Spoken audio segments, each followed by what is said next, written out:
திரு லோகேஷ் நம்மோடு இணைந்திருக்கிறார். அவரை நிகழ்ச்சிக்கு வரவேற்கலாம். சார் வணக்கம் சார். சார், நீங்கள் வரதுக்கு முன்பாக விருதுகள் பல முக்கியமான குற்றச்சாட்டை தாவேக அரசின் மீது வைத்த குற்றச்சாட்டை இங்கு நினைவுபடுத்தி இருக்கிறார்கள்.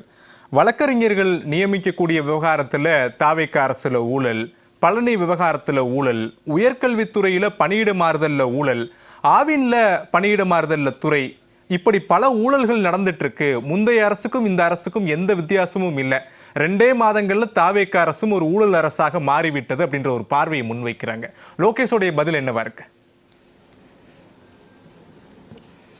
இங்க இத இன்னைக்கு நடக்கிற விஷயத்த மட்டும் கவனிக்காம கொஞ்சம் அப்படியே பின்னாடி போனா, விஜய் இன்னைக்கு முதலமைச்சரா இருக்கிற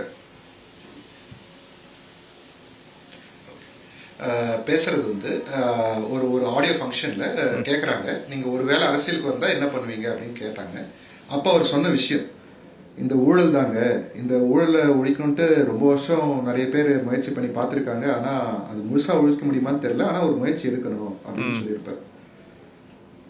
இப்போ மே மாதம் 10ஆம் தேதி பார்த்தா அவரோட ஸ்வேரிங் செரமனியில் சொல்கிறார், அது நானும் ஊழல் செய்ய மாட்டேன், என்னை சுற்றி இருக்கவங்க ஊழல் செய்ய விட மாட்டேன்ற. இப்போ நம்ம என்ன விஷயம் அப்படின்னா, இந்த அன்னைக்கு அவர் நடிகராக இருக்கும்போது சொன்ன விஷயம் அப்படிதான். நம்ம ஒரு 60 வருஷமா நம்ம வந்து இந்த சிஸ்டம் எவால்வ் ஆகி வந்திருக்கு. இந்த நிறைய பேர் சொல்லுவாங்க கரப்ஷன் வேற, பிரைப் வேற, இந்த மாதிரி வெவ்வேறா சொல்லுவாங்க. பட் எல்லாமே எவ்ரிதிங் இஸ் கரப்ஷன். ஓகேங்களா? ஒரு வகையான கரப்ஷன். அந்த சிஸ்டம்குள்ள நம்ம இப்போ தாவேக ஆட்சிக்கு வந்து அதை மாற்றணும், இந்த விஷயத்தெல்லாம் கொஞ்சமாக படிப்படியாக செய்யணும்னு நினைக்கும் போது நேச்சுரலாக அவருடைய இடையூறுகள் தான். என்னன்னா, இதுக்கு முன்னாடி இதெல்லாம் நடக்கும்போது வெளியே தெரியாது. இப்போ இந்த ஆட்சி வந்ததுக்கு அப்புறம் வெளியே தெரியுது. ஏன் வெளியே தெரியுது? ஏன்னா அது சம்மந்தப்பட்ட ஆக்ஷன்ஸ் நடந்துகிட்டே இருக்கு. நீங்க குற்றம் சாட்டக்கூடிய எல்லா விஷயமும் அதுக்கான எதிர்வினைகள் ஏதோ நடந்துகிட்டே தான் இருக்கு. நீங்க இவர் விஷயம், பழனி விஷயத்துக்கு அதுக்கு தேவையான விஷயங்கள் நடந்துட்டு இருக்கு. ஒவ்வொரு விஷயத்துக்குமே இப்போ நமக்கு முன்னாடி பேசின ஜெகதீஷன் பேசின குற்றச்சாட்டுகளுக்குமே சரி, அவரெல்லாம் ஓப்பனாக சொல்லிட்டாரு, என் பேரை சொல்லி எவனா பணத்தை வசூல் பண்ணானா தயவுசெய்து கட்டி போட்டு போலீஸ்க்கு இன்ஃபார்ம் பண்ணிடுங்க, போலீஸ் பிடிச்சி கொடுத்துருங்க அப்படின்னு சொல்லியிருக்காரு. இதுக்கு மேலே என்ன பண்ண முடியும்? அந்த சிஸ்டம் நம்ம அது இதுக்குள்ளே தான் நம்ம இயங்கணும். ஓகேங்களா? ஒரு ஃப்ரெஷ்ஷாக ஒன்று உருவாக்க முடியாது. இங்கே இருக்கிற அதிகாரிகள், இதே அதிகாரிகள் தான் டிஎம்கேலையும் ஏடிஎம்கேலையும் இருந்திருப்பாங்க. அவங்க ஒரு சிஸ்டம் ஃபார்ம் ஆயிருக்கும், அதில் தான் இயங்குறாங்க. இன்னைக்கு பார்த்தீங்கன்னு வச்சுக்கோங்களேன், ஓம்னி பேருந்துகள்லாம் வந்து இதுக்கு முன்னாடி ஆக்சுவலாக 5 லட்ச ரூபா வரைக்கும் வாங்கிட்டு இருந்தாங்களாம். இப்போ வந்து இலவசமா வெறும், அதாவது இலவசம்னா இந்த மாதிரி காசு இல்லாம கவர்மெண்டோட ஃபீஸ் மட்டும் கட்டி ஆர்டிஓல ரெஜிஸ்டர் பண்ணிருக்காங்க, பர்மிட் வாங்கியிருக்காங்க. இப்போ இந்த மாதிரி விஷயங்கள்லாம் ஒரு மாற்றங்கள், சின்ன சின்ன மாற்றங்கள். இல்ல லோகேஷ் சொல்லக்கூடிய பார்வை அப்படின்றது அடிமட்டத்தில் நடக்கக்கூடிய ஊழல். 60 ஆண்டு கால திராவிட ஆட்சிகளிலும் இது இருந்ததுதான். இதெல்லாம் மாற்றப்படணும் அப்படின்றதா முதலமைச்சர் விஜயுடைய எண்ணம். சரி, அந்த கருத்தை ஏத்துக்கலாம். ஆனா தாவேகாவுக்குள்ளேயே இந்த லஞ்சம் இருக்கே. சமீபத்தில் நீதிமன்றம் வரைக்கும் போயிட்டாங்க. தாவேகாவை சேர்ந்த பெண் நிர்வாகி வழக்கறிஞர் நியமனத்திலேயே 5 லட்சம் ரூபாயிலிருந்து 30 லட்சம் ரூபாய் வரைக்கும் லஞ்சம் வாங்குறாங்க, எங்களுக்கு பதவி கிடைக்க மாட்டேங்குதுன்னு நீதிமன்றம் போறாங்க. அப்போ அந்த பார்வையை நம்ம எப்படி பார்க்கணும்? ஏன்னா ஒரு பக்கம் தாவேகாவுடைய தலைவர் விஜய் தான் லஞ்சத்தை ஒழிக்கணும், ஊழலை ஒழிக்கணும்னு பேசுறாரு. மற்றொரு பக்கம் தாவேகாவுக்குள்ளேயே இந்த லஞ்ச விவகாரம் அதிகமாக ஏற்படுது. அப்படின்றப்போ விஜயனுடைய பார்வை தவறா, இல்லை அவருடைய பார்வைக்கு யாரும் மதிப்பளிக்கலையா அப்படின்ற இன்னொரு கேள்வியும் எழுதல லோகேஷ்.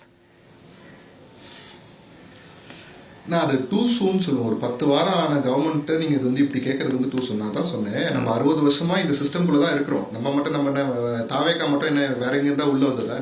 இதே சிஸ்டம்குள்ளே இருந்து தானே பில்ட் ஆனது. அது நேச்சுரல் தான். ஓகேங்களா? ஆனால் அது எல்லாமே வெளியே வருது, வழக்குகள் ஆகுதுன்றது தான் பாயிண்ட் ஆஃப் வியூ. அது நல்ல விஷயம்ன்ற. இத்தனை நாளாக மூடி மறைச்சிருந்தப்பட்ட இந்த விஷயங்கள்லாம் வந்து இது வெளியே வருது, நல்ல விஷயங்கள்ன்ற. மற்ற கட்சிகளை நடந்திருக்கும் போது அது மூடி மறைக்கப்பட்டது. இன்னைக்கு தாவேக்கால வெளிப்படையாக அந்த விஷயங்கள் பிரச்சனையாகி கேஸ் ஃபைல் ஆகி அடுத்த ப்ரொசீடிங்களுக்கு நோக்கி போயிட்டு இருக்கு. அது வரவேற்கத்தக்கது.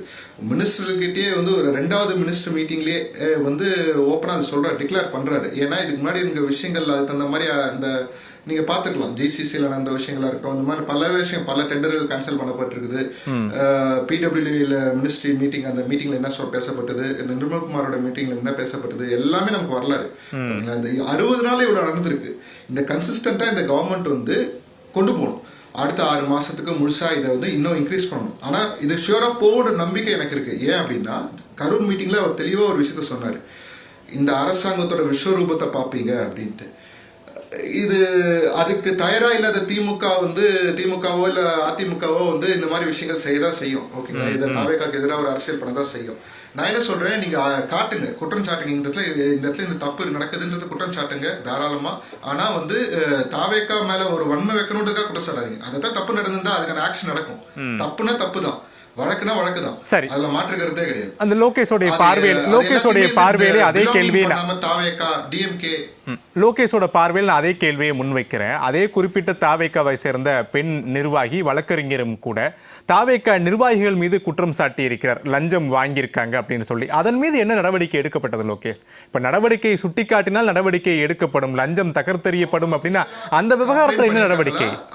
அபிஷியலா கம்ப்ளைண்ட் பதிவிருக்க, கோர்ட்ல கேஸே நடந்திருக்கு, கோர்ட்ல கேஸ் நடந்திருக்கு. சூப்பர், என்ன பிரச்சனை? அதுதான் உங்ககிட்ட கேக்குறேன். இல்ல நான் உங்ககிட்ட கேக்குறேன், அதான் என்ன பிரச்சனைன்னு கேக்குறேன். தீர்வுகள் வருது இல்லங்க, தீர்வுகளை நோக்கி போறோம். புரியல இல்ல லோகேஷ், இல்ல தீர்வு நோக்கி போறோம். சரி, நான் உங்களுடைய பார்வையில இல்ல லோகேஷ் ஒரே ஒரு குறுக்கீடு, தீர்வு நோக்கி போணுமா இல்லனா இல்ல வந்து அரசியல் பேசணும்னு நினைக்கிறீங்க? கடந்த காலங்களில் விஜய் நீதிமன்றம் மட்டும்தான் தீர்வா, உங்களால தீர்வை கொடுக்க முடியாதான்னு கேள்வி எழுப்பியிருக்காரு. இந்த விவகாரத்திலையும் நீதிமன்றம் மட்டும்தான் தீர்ப்பா, உங்களால தீர்வை கொடுக்க முடியாதா? அதே கேள்வி விஜய் முன்வைத்த அதே பார்வை முன்வைக்கிறேன். அதை நோக்கி போறோமா இல்லீங்களா? போகல, அதான் கேள்வியே. போல தீர்வை நோக்கி போகல. நீதிமன்றத்துக்கு நீங்க தீர்வை நோக்கி போறீங்க, ஒரு கட்சிக்குள்ள என்ன நடவடிக்கை எடுத்தீங்க, அதான தீர்வு. நீங்க என்ன பிளான் சஜஸ்ட் பண்றீங்கன்னு சொல்லுங்க. இல்ல என்னோட பிளான் எதுவும் இல்ல. அரசாங்கம் வந்து ஊழலுக்கு எதிராக எந்த விஷயங்கள் நடவடிக்கையும் எடுக்கலன்னு சொல்ல வரீங்களா, இல்லனா ஊழல் நடவடிக்கை எடுக்கிறதுக்கு பத்தலன்னு சொல்ல வரீங்களா? எடுக்காதனால இல்ல லோகேஷ் எடுக்காதனால, இந்த லஞ்சம் கொடுத்த விவகாரத்துல எந்த நடவடிக்கையும் எடுக்காதனாலதான் அந்த விவகாரமே நீதிமன்றத்துக்கு போகுது. அப்ப ஏன் நடவடிக்கை எடுக்கலன்னு தான் கேள்வியே. இப்ப உங்களுடைய பாயிண்ட் ஆஃப் வியூல இருந்து தான் நான் கேட்கிறேன். நான் என்ன சொல்றேன், நான் மறுபடியும் சொல்றேன், ஆக மொத்தத்துல நடவடிக்கை நடக்குது. ஓகேங்களா, அதுதான் விஷயம். நீங்க ஒரு இடத்துல நடக்கலன்னா எல்லா இடத்துலயும் நின்று போச்சுன்றது இல்லை, அங்கதான் விஷயம். இங்க சிஸ்டம் வந்து மொத்தமும் கரப்டடா இருக்கிற சிஸ்டம்ல நீங்க ஒவ்வொன்றாத்தையும் சரி பண்ணிட்டு வர முடியும். சரி ஆகிறதுக்கான வேலைகள் தான் போயிட்டு இருக்குன்னு நான் சொல்ல வரேன். நம்ம அதை இடைமறிச்சு நம்ம அரசியல் பண்ணிக்கிட்டே இருந்தோம்னா அரசியல் பண்ணிக்கிட்டே இருக்கலாம். இந்தியாவில் வந்து இது உலகம் முழுக்க இருக்கிற பிரச்சனைன்னு சொல்லிட்டு ஊழல் அடிக்கிறவங்க பேசுவாங்க. ஆனால் நம்ம அப்படி நம்ம அதை மாற்றணும், அதை மாற்ற முயற்சி பண்ணணுன்ற முயற்சிக்கு வரும்போது நம்ம அட்லீஸ்ட் வந்து லைக் என்ன வரவேற்க முடியலனாலும் அதுக்கு சப்போர்ட் பண்ணலாம். எப்படி விதமாக சப்போர்ட் பண்ணலாம், இந்த கம்ப்ளைண்ட் ஒழுங்காக ஃபார்வர்ட் ஆகுனா மறுபடியும் அதை சம்மந்தப்பட்டு அவங்க பெண் சார்பாக இன்னொரு கம்ப்ளைண்ட் வேற யார்த்தவங்க ஃபைல் பண்ணலாம். அந்த மாதிரி கொண்டு போகலாம். ஒவ்வொரு விஷயத்தையும் வந்து அடுத்த லெவலுக்கு கொண்டு போய் சரி செய்யணும். இந்த சிஸ்டம் குழு தான் சரி செய்யணும். இங்க எல்லாத்தையும் கட்ட பஞ்சாயத்து பண்ணிலாம் சரி செய்ய முடியாது. இல்ல லோகேஷ், தாவேக்காவை கட்ட பஞ்சாயத்து செய்ய சொல்லல. தாவேக்காவினுடைய தலைவரா முதலமைச்சர் விஜய் நடவடிக்கை எடுத்திருக்கலாம். இந்த விவகாரத்துல அமைச்சர்கள் மீதும் குற்றச்சாட்டு முன்வைக்கப்படுகிறது. ஒரு மாநிலத்தினுடைய முதலமைச்சரா இந்த விவகாரத்தில் நடவடிக்கை எடுத்திருக்கலாம். தெளிவா சொல்றேன். என்ன சொல்றேன், you are pinning down in one ஒரு பர்టిక్యులர் விஷயம். நான் பேசுறது ஒரு லார்ஜ் ஸ்கேல். நீங்க அந்த பர்టిక్యులர் விஷயத்துக்குள்ள இருந்து பேசாதீங்க நான் சொல்றேன். நீங்க லார்ஜ் ஸ்கேல்ல பாருங்க. இங்க நம்ம மாற்றங்கள் வரவேற்க, அந்த மாற்றங்களுக்கான வேலைகள் நடந்துட்டு இருக்கு. அதை நம்ம வரவேற்க முடியலனாலும் சரி, குறைஞ்சபட்சம் குறை சொல்லிட்டு அரசியல் பண்ணாம இருக்கலாம். சரி, ஒரே ஒரு குறுக்கீடு மட்டும் லோகேஷ், ஜெகதீஷ் சுருக்கமா. ஜுடிஷியல் கரப்ஷன் ஏன் இவ்வளவு சீரியஸ் அலிகேஷன் மட்டும் சொல்றேன். சின்ன உதாரணம், ரொம்ப சுருக்கமா. நான் வந்து பப்ளிக் ப்ராசிக்யூட்டரா அப்பாயிண்ட் ஆகணும்னு நினைக்கிறேன். நான் போய் அமைச்சர் ஆனந்த் கிட்ட 20 லட்சம் ரூபாய் கொடுத்துட்டேன். அடுத்து நான் என்ன பண்ணுவேன்னா, பிபிகிட்ட வந்து வர கஞ்சா வியாபாரி ஒருத்தர் வந்தான்னா என்னடா வேணும்னு கேட்பேன். ஆனால் எனக்கு பெயில் போட்டு கொடுங்க, பிபி அப்போஸ் பண்ணாதீங்கன்னு. நீ எவ்வளோடா கொடுப்பேன்னு கேட்பேன். நான் 2 ரூபா கொடுத்துருவேன். அவன் 2 ரூபா கொடுத்துருவான். நான் அப்போஸ் பண்ண மாட்டேன். அவன் வெளியே போய் கஞ்சா வியாபாரம் பண்ணுவான். இது ஒரு லார்ஜர் லெவல் கரப்ஷனுங்க. நீங்க ஜுடிஷியரியும் போலீஸும் ஒரு நாட்டில் உருப்படியா இருந்துச்சுன்னா 50% பிரச்சனையே நடக்காது. இந்த ஜுடிஷியரில் இவ்வளவு கரப்ஷன் இது எல்லா டிஸ்ட்ரிக்ட் கோர்ட்ஸில் நடந்திருக்கு, ஹை கோர்ட்ஸில் நடந்திருக்கு, சபார்டினேட் கோர்ட்ஸில் நடந்திருக்கு. இந்த எல்லாரும் சேர்ந்து கரப்ஷன்ல ஈடுபட போறாங்க. நான் அதான் சொல்றேன். இது பெரிய அவர் பின் டவுன் என்னமோ பேசுறாரு. அதெல்லாம் பின் டவுன்லாம் பண்ணல. ஒரு லார்ஜர் லெவல் கரப்ஷன். இந்த கரப்ஷன்ல எல்லா மாவட்ட செயலர்கள், எல்லா அமைச்சரும் இன்வால்வ். அந்த தொடக்கம் தான் வழக்கறிஞர் நியமனம். எடுத்துக்கிறேன். லோகேஷ் முடிங்க, சுருக்கமா முடிங்க. நான் திரு ராதாகிருஷ்ணன் போறேன். சார், இப்போ இத ஒரு ஆபீஷியலா போய் கம்ப்ளைன்ட் பண்ண சொல்லுங்க. கேஸே போட்டாச்சுங்க. அட வழக்கே போட்டாச்சு. ஒரே ஒரு புரிதல் லோகேஷ், இது ஆபீஷியலா திரு லோகேஷ், இது ஆபீஷியலா கம்ப்ளைன்ட் கொடுத்தாச்சு. ஜெகதீஷ் அட உங்க ஆளே தாவேக நிர்வாகி வழக்கு போட்டுருக்காங்க. கோர்ட்டோட ஹியரிங் வந்துருச்சுங்க. படிங்க, ஏதாவது படிச்சிட்டு வாங்க. ஏதாவது ஜெகதீஷ் சார்பா ஒன்னு போட சொல்லுங்க. சரி, ஓகே. நான் உங்களுடைய முதற்கட்ட பார்வையை எடுத்துக்கிறேன். திரு லோகேஷ், நிறைவா உங்ககிட்ட கருத்து எதிர்பார்க்கிறேன். திரு ராதாகிருஷ்ணன் இறுதியா பேசும்போது கூட ஊழல்வாதிகளை கட்சியில் சேர்த்ததற்கு பிறகும் ஊழல் ஒழிக்கப்படும் அப்படின்ற விஜய் ஸ்டேட்மெண்டே அடிப்படையில் தவறு. பின்னர் எப்படி ஊழல் ஒழிக்கப்படும் அப்படின்ற ஒரு வாதத்தோடு அவர் முன்வைத்து நிறைவு செஞ்சிருக்கார். உங்களுடைய பார்வையில் ரொம்ப சுருக்கமா.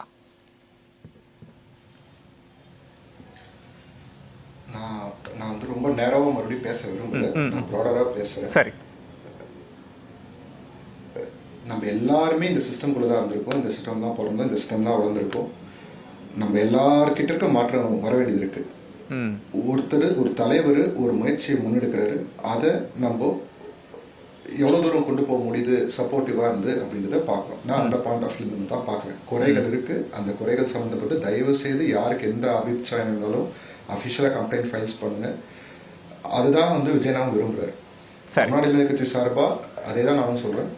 யார் மேலே தப்பாக இருந்தாலும், அது மினிஸ்டராக இருந்தாலும் யாராக இருந்தாலும் தயவு செய்து கம்ப்ளைண்ட்ஸ் ஃபைல் பண்ணுங்க. சரி, தேங்க்யூ. ஓகே, நிறைவாக எடுத்துக்கிட்டேன்.